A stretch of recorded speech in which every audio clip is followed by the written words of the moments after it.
As soon as we have details on today's proceedings, we're going to bring you there. But now we have got to get to the other big story, the fallout. Rudy Giuliani says he and President Trump, they are in lockstep, even as Giuliani drops tons of new information about the president's legal troubles. In the process, he seems to have carved out a new legal strategy and a new communication strategy, all in just 36 hours. I have a great team here to break it down. But first, I want to fill you in on a conversation Mr. Giuliani had with NBC News because it touches on some of the key issues Bob Mueller has been investigating. One of the top questions is why Giuliani revealed that the president reimbursed Cohen for the payment to Stormy Daniels. Giuliani said, quote, "I want to get out in front of the special counsel and the Southern District of New York because at some point they would realize the information and leak it. So quickly, at some point, they would realize the White House had lied." But he insists the president himself didn't know about the payment until a week ago. Quote, "I don't think the president realized he paid Cohen for that specific thing until we, his legal team, made him aware of the paperwork." I don't know, paperwork? We're talking about paying off a porn star you had an affair with. When Trump was informed, Giuliani said, the president responded, quote, "Oh my goodness, I guess that's what that was for." Oh my goodness, wow, I haven't heard him say that, or mercy me, or golly. He also reiterated that Trump paid Cohen more than that amount that went to Daniels, over 400 grand in total, although Mr. Giuliani didn't offer details. A key question is whether the payment was designed to help the president win the election. Giuliani seemed to suggest that was in his Fox News interview. Imagine if that came out on October 15th, 2016, in the middle of the last debate with Hillary Clinton. So to make it go away, they made this Cohen payment. didn't even ask. Cohen made it go away. He did his job. To make it go away. We're not talking about a mob movie. We're talking about the president of the United States. But Giuliani, here's the thing. He told NBC that the money was actually meant to, quote, help alleviate a personal problem. He said even if there was no campaign, Cohen would have made the same payment in the same amount to prevent personal embarrassment and heartache for his wife. And this legal strategy is only part of the story. The other is the communication strategy being shaped by Giuliani and the president. Press Secretary Sarah Huckabee Sanders admitted yesterday she didn't even know about the president's reimbursement to Cohen until last night, even though that contradicted what she specifically said back in March. Yeah, I've had conversations with the president about this, and as I outlined earlier, that this case had already been won in arbitration, and that there was no knowledge of any payments from the president, and he's denied all of these allegations. Were you lying to us at the time, or were you in the dark? The president has denied and continues to deny the underlying claim. I gave you the best information that I had, and I'm going to continue to do my best to do that every single day. The president doesn't go to the podium every day. Sarah does. So either she lied in March or she lied yesterday, but one of those 2 days, she was lying. When asked about catching the White House off guard, Giuliani did apologize, but he says the president, he was kept in the loop. Quote, "You're not going to see daylight between president and me. We're going to work hard to have a consistent strategy." I want to bring my panel in. Jack Quinn. He served as White House counsel to President Clinton. Eddie Glaud, Princeton University professor. Elise Jordan, a former aide to George W. Bush. And Midwin Charles, an attorney with the law firm Midwin Charles Associates. Jack, I got to go to you first. We're talking about potential campaign finance violations, but they're kind of small potatoes. Is that enough to go through the massive raid that went down in Michael Cohen's office, his apartment, his hotel? I mean, this is the president of the United States' personal attorney. Would the Southern District of New York go through such an extravaganza of embarrassment just for campaign finance violations? No, and I don't think the raid was premised on bolstering any campaign finance charge against Cohen or anybody else. I think the Southern District of New York is clearly investigating serious crimes. Campaign finance violations, by the way, can be serious crimes. And in connection, by the way, with the one we're talking about, I think that what Rudy Giuliani did yesterday was not only create a big mess, but he put his foot into the pot that suggests that the campaign violation in question here may have been willful and therefore a felony. But in any case, I do think the role of the raid here was that Giuliani probably knew that details about this payment were likely to come out as a result of the raid and contradict the president's and other people's earlier statements, so he wanted to get out in public the fact that Cohen, for example, had been reimbursed. So he wanted to put it out there that, hey, they lied about this, they misrepresented it, so the sting couldn't come from the Southern District of New York or Bob Mueller. Midwin, I want to share what Donnie Deutsch said on Morning Joe, because Rudy Giuliani has been saying about town this week, I'm here to help the president, but he's also said, I want to help Michael Cohen. And Donnie Deutsch spoke to Michael Cohen yesterday, and I want to share what Donnie said. I spoke with Michael Cohen yesterday, and his quote about Giuliani was he doesn't know what he's talking about. He also said that, look, there are two people that know exactly what happened, myself and the president, and you'll be hearing my side of the story. And he was obviously very frustrated at what had come out yesterday. What do you make of that? Rudy thinks he's helping Michael. Well, that's a very interesting definition of help. Typically, if you are representing someone, if you are their attorney or you are their advisor or you are their consultant, your job is not to make things more difficult for that person. Your job is to alleviate the problems. Your job is to sort of get people away from looking into the particular issue. And he hasn't done that. In fact, he has made it worse. And he has sort of exposed Donald Trump as well as this administration, right? I mean, Sarah, has stood at that podium and denied the fact that this payment was ever made. And what he has done by saying this is expose the fact that she is lying and the president was lying when he said that he knew nothing about the payment. Listen, he's hanging Sarah Sanders out to dry, saying, I'm in lockstep with the president. Sarah puts herself out there every day and has now been absolutely exposed as a liar without the president coming to her aid or Rudy Giuliani coming to her aid. But that's everyone who works in this administration. They do that on a daily basis. And they choose to do it on a daily basis. No one is forcing them to do those jobs. Jack, I want to go back to you for just a moment because we're hearing all this from Giuliani. He says he couldn't be tighter with the president, yet nothing from Don McGahn, nothing from Emmett Flood, nothing from Jay Sekulow. Now, Daily Beast is reporting that Trump and McGahn are barely on speaking terms, but is it that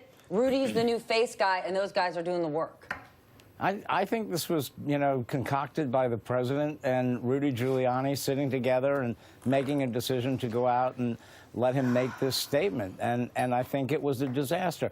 I mean, this whole idea, Stephanie, that this payment was made in order to deal with personal problems, family problems, because if it got out, Melania and others would be upset. Think about this for a moment. The alleged affair took place 10 years before the 2016 election.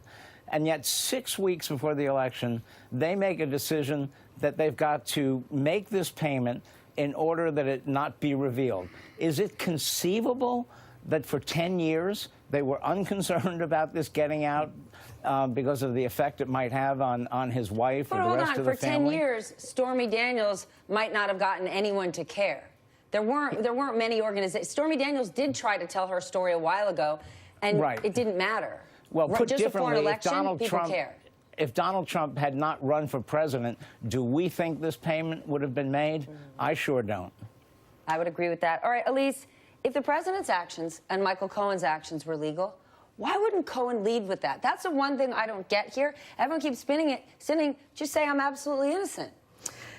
Those seemed to be words that perhaps they shy away from because they know that's one untruth they're just not going to tell. The only thing we know for sure about this entire controversy is that the president and his surrogates have consistently lied. They have been all over the place when addressing this scandal. Now, I still find it hard to fathom that Donald Trump would actually repay any money he owed to anyone if he could get away with not paying, especially a sum that was larger. You never hear of people talking about working at the Trump organization because their salaries were so great. You never hear people talking about how Donald Trump is rushing to pay them. This is part of the reason he has trouble getting a great lawyer for his team, because he's known to run away from all of his legal fees, notorious over decades in New York City. So I still find this story to be incredibly difficult to believe. Eddie, back to this idea that Rudy Giuliani says he's in lockstep with the president. They may be, But Sarah Sanders humiliated herself yesterday. We know Kellyanne Conway has said before she knew nothing about the payment while she was on the campaign. What is this doing to everyone there? Well, as you said, it's leaving them out to dry, or hanging them out to dry. And we know that Donald Trump is loyal only to Donald Trump, even though he demands loyalty from those who are around him. Look, yesterday, Rudy Giuliani turned the temperature up. Among all the things he said, in effect, that they paid the retainer to Michael Cohen because, in effect, Stormy Daniels and her then lawyer were engaged in an extortion. He actually used that word, that they were extorting him, right? So I know for a fact that Michael Avenatti is already preparing that second defamation lawsuit is coming immediately. Yes, but Trump's been knee-deep in defamation suits and all that for years. Right. Is there any credibility to the idea that Rudy Giuliani putting this stuff out there and taking the sting out of what the findings of the Southern District might have?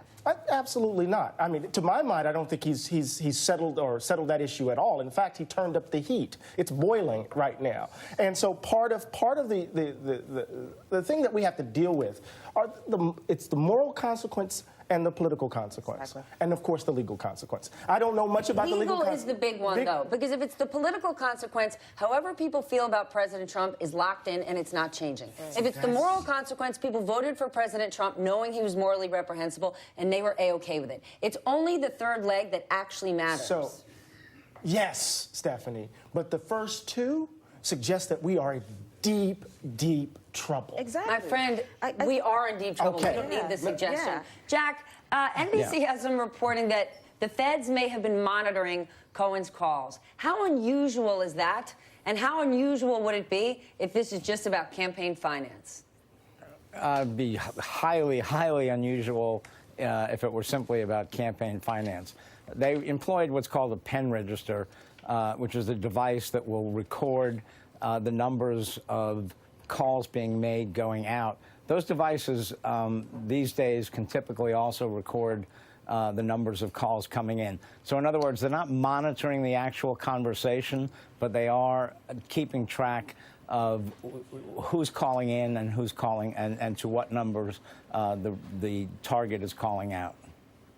Midwin, what's your take on all this? Well, my take on this is if this reporting is accurate, that was probably what formed the basis for the FBI to get this sort of no-knock ability to go into Cohen's offices and raid them. They probably were able to provide that information that they got from this monitoring to a judge, in effect, to convince the judge that, listen, we have reason to believe, based upon what we've observed, that Michael Cohen may destroy evidence. And as a result, we cannot give him sort of advance warning, a regular subpoena that we're coming in to get the documents, because we believe, even though he's an attorney, even though most of the documents in his possession may be protected by attorney-client privilege, but the belief that he may destroy these documents is so high, based on what we've heard or what we've observed, we need this no-knock subpoena. We need to be able to go in and get these documents. Put your GOP hat on. How do Republicans read all this? We know Trump's base isn't going anywhere, but I mean the Republicans who you know and love and have worked with for years. The base, Trump supporters who aren't going anywhere, see it as a witch hunt. Republicans take us to GOP leadership. When Mitch McConnell's watching this, what's he thinking? He's stayed away. This leadership is known for a while that this is not getting better. Listen. And that they are, yes. Elise, that's an oxymoron. If you're a leader. You look at what's happened. You look at how Mitch McConnell has been handling the Senate Intel Committee's investigation and the seriousness with he has allowed them to approach it, and he has stayed out. He has kept his language muted. I think that the leadership, by no question, they know that this is a hot potato. I think we ought to stop calling it leadership. This is not leadership by any stretch of the imagination. Well, it's leadership by title. It just isn't. It just isn't. Let me just remind us of something. Remember at the end of the election, 2016 election, we were worried that Donald Trump was setting up the public to delegitimize the election of Hillary Clinton if she won. Yes. That, in fact, he was setting it up so that, not just simply for Trump TV, but in order to stoke resentment. We were to get ready folks for in him the to streets. not accept the outcome and be fighting it forever and ever. Not only are they muddying the legal waters by getting us to pay attention to 7, 8, 9 different things, right? He's also delegitimizing this. And so part of what he's going to say right? If they indict him, this is a witch hunt. The stormtroopers, quote unquote, right, are moving in. He is setting this up in a way that's going to be very, very dangerous for this country. The storm and Stormy. And you have to consider there are all of these GOP primaries from, you know, literally next week through August, September. You have these primary battles where let's hope that the GOP leadership doesn't want crazy candidate to win out over someone who could actually win in a general election, but who comes out and votes, the hardcore supporters who think that this is all a witch hunt. So they are politically under pressure to not say anything and to just keep to this fine balancing act of keeping Trump at bay. All right, well, we have to remember people out there in the country, many are interested in this. Many are just trying to get by as we have more and more states with teachers walking out and picketing. We've got the NRA conference happening today. And let's not forget the economy jobs number out today. And still, wages are lagging. We are not seeing wages kick up. And all those companies got their very big tax cuts. Show me where the raises are. I don't see them. Jack, thank you. Stick around, panel. Up next, the gun debate.